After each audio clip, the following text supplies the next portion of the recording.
Hello my dear friends, कैसे हो आप लोग। आई होप आप सभी बहुत ही अच्छे होंगे। तो आज के इस वीडियो में पढ़ने वाला है क्लास 10 का फिजिक्स चैप्टर 4 जिसका नाम है विद्युत धारा। इसे इंग्लिश में इलेक्ट्रिक करंट बोला जाता है, जिसे बोलचाल की भाषा में हम बिजली कहते हैं। अगर इसका मानव जीवन में स्थान देखा जाए ना तो बहुत महत्वपूर्ण स्थान है। जैसे कि अगर पंखा चलाना हो, बल्ब को जलाना हो, या मोबाइल को चार्ज करना हो, लैपटॉप चलाना हो, या रेफ्रिजरेटर को चलाना हो तो बिजली का हमें ज़रूरत पड़ता है। बहुत सारी ऐसी बड़ी बड़ी कंपनियां हैं जो बिजली से ही चलती है, ठीक है। तो मानव जीवन में अगर इसका स्थान देखा जाए तो बहुत ही महत्वपूर्ण स्थान है। तो आइए इसके बारे में जानते हैं। सबसे पहले चैप्टर का नाम है विद्युत धारा। तो इसी के बारे में जानेंगे कि आखिर विद्युत धारा होता क्या है, जिसे इंग्लिश में क्या बोला जाता है, तो इलेक्ट्रिक करंट। विद्युत धारा, विद्युत धारा किसे कहते हैं, तो इसका डिफिनेशन सिंपल सा होता है, आपको याद कर लेना है। क्या बोलेंगे, तो आवेश के सतत प्रवाह को विद्युत धारा कहा जाता है। आवेश के सतत प्रवाह को विद्युत धारा कहा जाता है। यहाँ पर आइए लिख देते हैं, आवेश के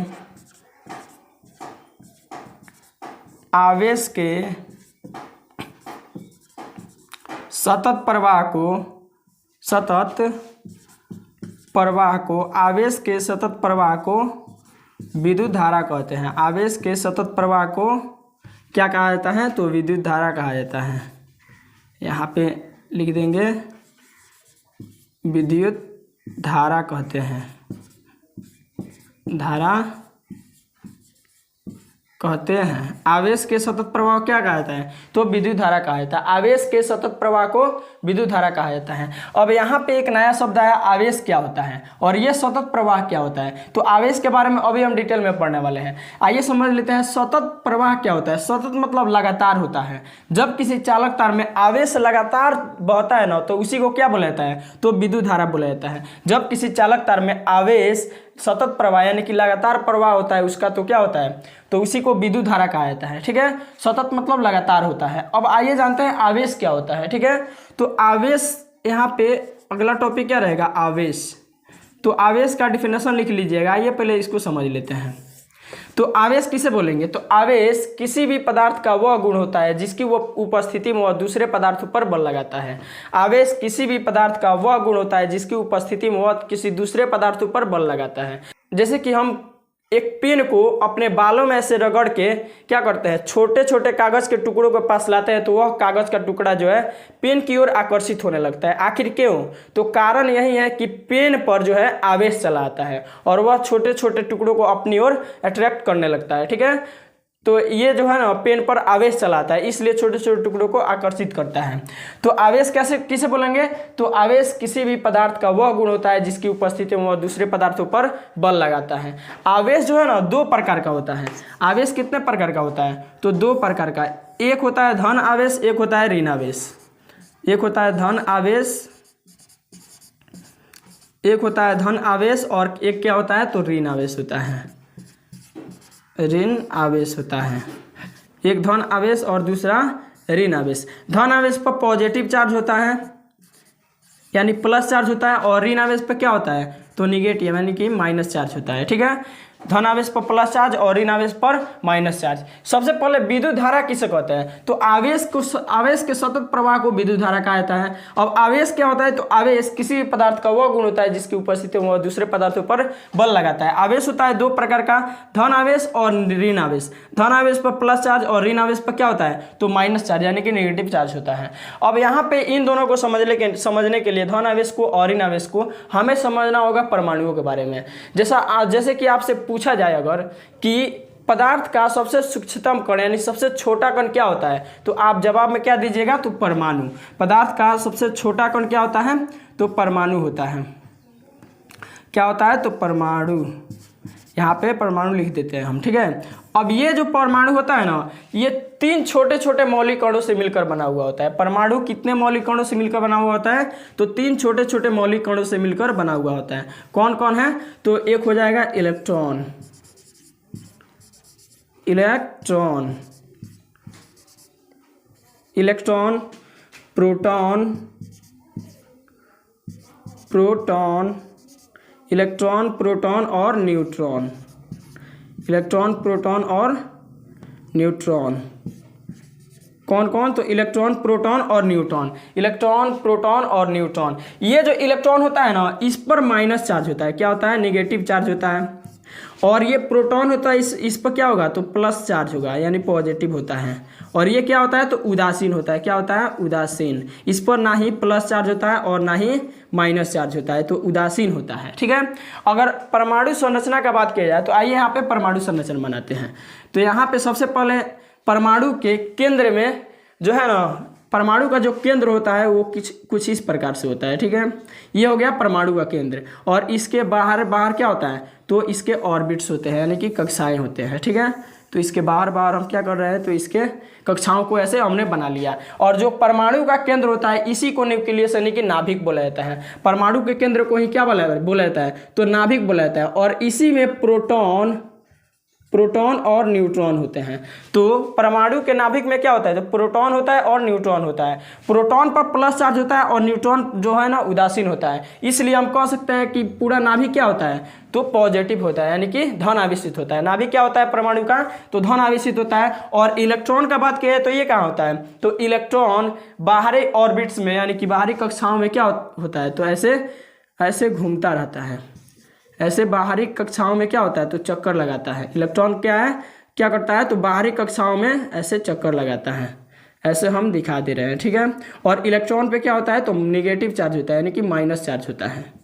नेगेटिव चार्ज किस पे होता है? तो इलेक्ट्रॉन पर। ऐसे क्या होगा? इलेक्ट्रॉन बाहरी कक्षाओं में ऐसे चक्कर लगाता है। इलेक्ट्रॉन क्या है? तो बाहरी कक्षाओं में ऐसे चक्कर लगाता रहता है। और इसी इलेक्ट्रॉन के चक्कर लगाने के कारण क्या होता है? तो वस्तुएं धन आवेशित और ऋण आवेशित होती है। जब दो वस्तुओं को घर्षण कराया जाता है, यानी रगड़ा जाता है आपस में, तब एक वस्तु से इलेक्ट्रॉन जो है ना, दूसरे वस्तु पर चला जाता है। इलेक्ट्रॉन ही एक वस्तु से दूसरे वस्तु में जाता है, तो वस्तु धन आवेशित और ऋण आवेशित होती है। ठीक है।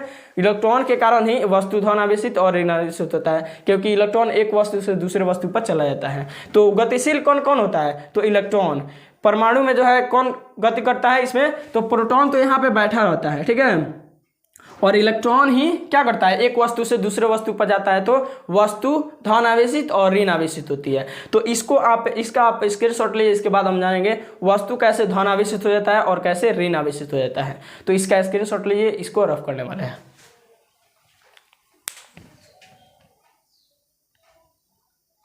तो आइए अब जानते हैं, आखिर दो वस्तुओं को जब आपस में रगड़ा जाता है तो एक वस्तु जो है ना, धन आवेशित हो जाता है, दूसरा वस्तु ऋण आवेशित हो जाता है। किस पर धन आवेश आता है और किस पर ऋण आवेश आता है, ये सभी समझेंगे। ठीक है। तो सबसे पहले अगर देखा जाए, धन आवेशित किस वस्तु पर आता है? यहाँ पे धन आवेशित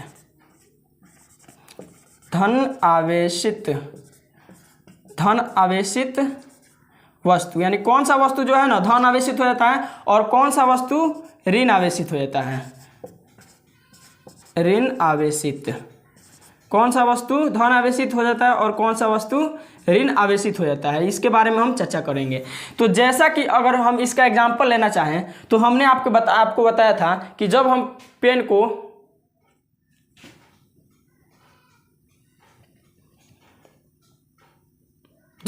को अपने बालों में रगड़ते हैं तो वह पेन कागज के छोटे छोटे टुकड़ों को अपनी ओर अट्रैक्ट करने लगता है। ठीक है। तो उस पर आखिर कौन सा आवेश चलाता है, ये जानेंगे। ठीक है। तो एक और एग्जांपल यहाँ पे ले रहे हैं। ठीक है। जैसे कि मान लीजिए ये जो है ना, ये प्लास्टिक का छड़ है। क्या है? तो प्लास्टिक का छड़ है। क्या है? तो प्लास्टिक छड़। ये क्या लिए हैं? तो प्लास्टिक छड़ लिए हैं। और एक और चीज़ ले रहे हैं, कौन सा? तो ये ले रहे हैं हम रेशम का कपड़ा। कौन सा कपड़ा? तो रेशम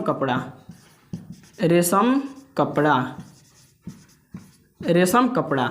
अगर हम प्लास्टिक के छड़ को रेशम के कपड़े के साथ जो है ना रगड़ेंगे ना, तो क्या होगा? इस पर से आवेश जो है ना इस पर चला आता है। अगर हम किसी प्लास्टिक के छड़ को रेशम के कपड़े के साथ रगड़ेंगे ना, तो प्लास्टिक के छड़ से इलेक्ट्रॉन जो है चला आता है कहाँ? तो रेशम के कपड़े पर चला आता है। प्लास्टिक के छड़ से जो है ना इलेक्ट्रॉन कहाँ चला आता है? तो रेशम के कपड़े पर चला आता है। कौन आता है? तो इलेक्ट्रॉन आता है। ठीक है। तो जो पदार्थ इलेक्ट्रॉन को त्याग देता है, कहने का मतलब क्या हुआ? ये प्लास्टिक का छड़ जो है ना इलेक्ट्रॉन को त्यागा है। क्या किया है? इलेक्ट्रॉन को त्यागा है। और रेशम का कपड़ा इलेक्ट्रॉन को ग्रहण किया है। ये त्यागा है और ये ग्रहण किया है। तो यहाँ पे देखिए, ये जो है ना धन आवेशित हो जाएगा। क्या होगा? पॉजिटिव हो जाएगा। क्यों? इसका कारण भी अभी हम बताएंगे। ये क्या हो जाएगा, पॉजिटिव हो जाएगा। इलेक्ट्रॉन को त्यागा है तो ये क्या हो जाएगा, पॉजिटिव हो जाएगा। और वो इलेक्ट्रॉन को ग्रहण किया है इसलिए क्या हो जाएगा, ये निगेटिव हो जाएगा। क्या हो जाएगा, तो निगेटिव हो जाएगा, ये निगेटिव हो जाएगा। यहाँ पे ये क्या हो जाएगा, ऐसे निगेटिव हो जाएगा। तो इससे क्या निष्कर्ष निकला, तो इलेक्ट्रॉन को जो त्यागा है वो पॉजिटिव हुआ है और जो इलेक्ट्रॉन को ग्रहण किया वो नेगेटिव हुआ है। कहने का मतलब वह पदार्थ जो इलेक्ट्रॉन को त्यागता है, वह पदार्थ, अच्छे से सुनिएगा, वह पदार्थ जो इलेक्ट्रॉन को त्यागता है वह धन आवेशित काल हो जाता है। ठीक है, वह पदार्थ जो इलेक्ट्रॉन को त्यागता है वह धन आवेशित हो जाता है। और वह पदार्थ जो इलेक्ट्रॉन को ग्रहण करता है, वह पदार्थ जो इलेक्ट्रॉन को ग्रहण करता है वो ऋण आवेशित हो जाता है। यानी कि इलेक्ट्रॉन को त्यागने वाला पदार्थ धन आवेशित होता है और इलेक्ट्रॉन को ग्रहण करने वाला पदार्थ क्या होता है, तो ऋण आवेशित होता है। तो ये बातें ध्यान में रखिएगा। ठीक है, तो यहाँ पे क्या लिखेंगे हम, तो जो इलेक्ट्रॉन को क्या करे, इलेक्ट्रॉन को त्यागता है, वह पदार्थ जो इलेक्ट्रॉन को त्यागता है वह धन आवेशित कहलाता है। और वह पदार्थ जो इलेक्ट्रॉन को क्या करता है, तो इलेक्ट्रॉन को ग्रहण करता है, वह पदार्थ जो इलेक्ट्रॉन को ग्रहण करता है वो क्या हो जाता है, तो ऋण आवेशित हो जाता है। ये ध्यान में रखना है। ठीक है, और यहाँ पे एक और बात बताना भूल गए, वस्तुएं जो होता है ना विद्युत उदासीन होता है। क्या होता है, वस्तुएं उदासीन होता है, विद्युत उदासीन होता है। ये आपको याद रखना है कि इलेक्ट्रॉन पे जो है ना, जितना चार्ज इलेक्ट्रॉन पे होता है उतना चार्ज क्या होता है, प्रोटॉन पे होता है। इसलिए दोनों बराबर होते हैं और दोनों मिलकर क्या कर देते हैं, वस्तुओं को उदासीन कर देते हैं। ठीक है, तो इलेक्ट्रॉन और प्रोटॉन किसी भी परमाणु में बराबर होता है, इसलिए वस्तुएं विद्युत उदासीन होती है। ये आपको ध्यान में रखना है। अब देखिए, बहुत सारी ऐसी वस्तुएं हैं जिनमें बिजली आराम से चला जाता है, एक सिरे से दूसरे सिरे तक आराम से चला जाता है। लेकिन बहुत से ऐसे वस्तुएं हैं जिनमें बिजली जो है एक पार से एक सिरे से दूसरे सिरे तक नहीं जा पाता है। ठीक है, तो बिजली के जाने और यानी कि चलने और ना चलने के माध्यम से भी बांटा जाता है। ठीक है, वस्तुओं को कौन कौन, तो एक कुचालक वस्तु होता है और एक सुचालक। एक क्या होता है,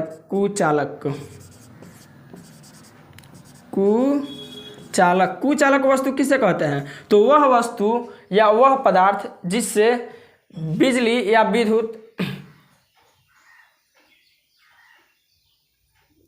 या कुचालक किसे कहेंगे, तो वह पदार्थ जिससे विद्युत धारा एक सिरे से दूसरे सिरे तक आसानी से चला जा सके।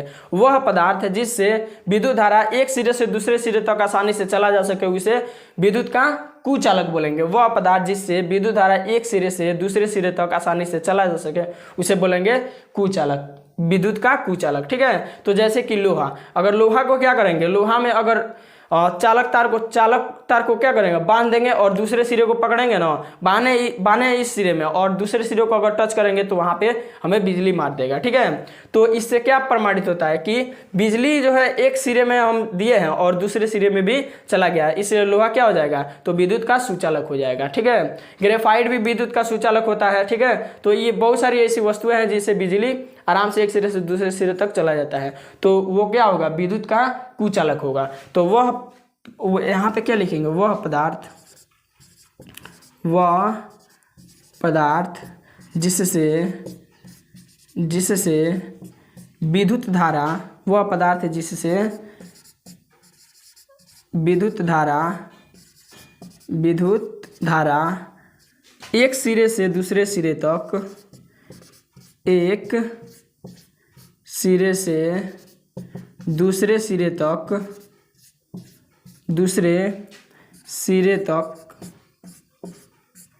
सिरे तक आसानी से चला जाए, आसानी से चला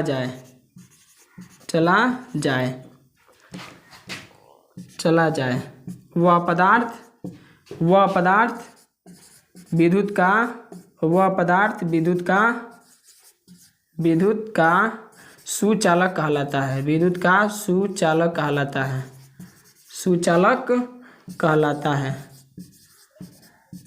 कहलाता है।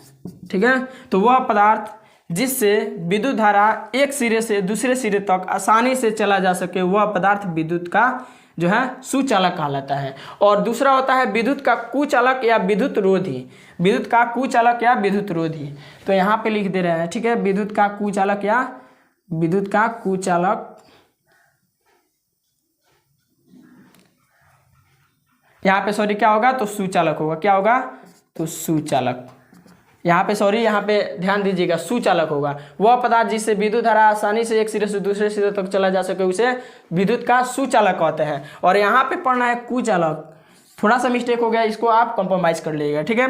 तो यहाँ पे देखिए विद्युत का कुचालक, विद्युत का कुचालक, सुचालक तो उसमें हो जाएगा, सुचालक मतलब अच्छा चालक, ठीक है, और कुचालक मतलब खराब चालक, ठीक है। तो सुचालक किसे कहेंगे, वह पदार्थ जिससे विद्युत धारा एक सिरे से दूसरे सिरे तक आसानी से चला जा सके, उसे विद्युत का सुचालक कहेंगे। क्या बोलेंगे, विद्युत का सुचालक बोलेंगे। और वह पदार्थ जिससे विद्युत धारा एक सिरे से दूसरे सिरे तक नहीं जाता है, उसे विद्युत का कुचालक कहते हैं। वह पदार्थ जिससे विद्युत धारा एक सिरे से दूसरे सिरे तक नहीं जाता है, इसमें जाता है और इसमें नहीं जाता है। तो आप इसका डिफिनेशन लिख लीजिएगा, वीडियो को पॉज करके लिख सकते हैं, ठीक है। वह पदार्थ जिससे विद्युत धारा एक सिरे से दूसरे सिरे तक नहीं जाता है, उसे विद्युत का कुचालक या विद्युत रोधी कहते हैं, विद्युत का कुचालक या विद्युत रोधी कहते हैं। तो आई होप आप ये सभी जो है बहुत ही अच्छे ढंग से समझे होंगे। तो आगे के वीडियो में हम, आज का वीडियो इतना ही रहेगा और आगे वीडियो में आगे की टॉपिक को कवर करने वाले हैं। और बहुत ही अच्छे ढंग से क्या है कि 10वां का ऑल सब्जेक्ट हम कवर कराने वाले हैं। तो वीडियो अच्छा लगा हो तो वीडियो को लाइक और चैनल को सब्सक्राइब जरूर कीजिएगा, और वीडियो कैसा लगा ये आप कमेंट बॉक्स में जरूर लिखिएगा। तो चलिए अगले वीडियो में मिलते हैं, तो आप इसका स्क्रीनशॉट लीजिए।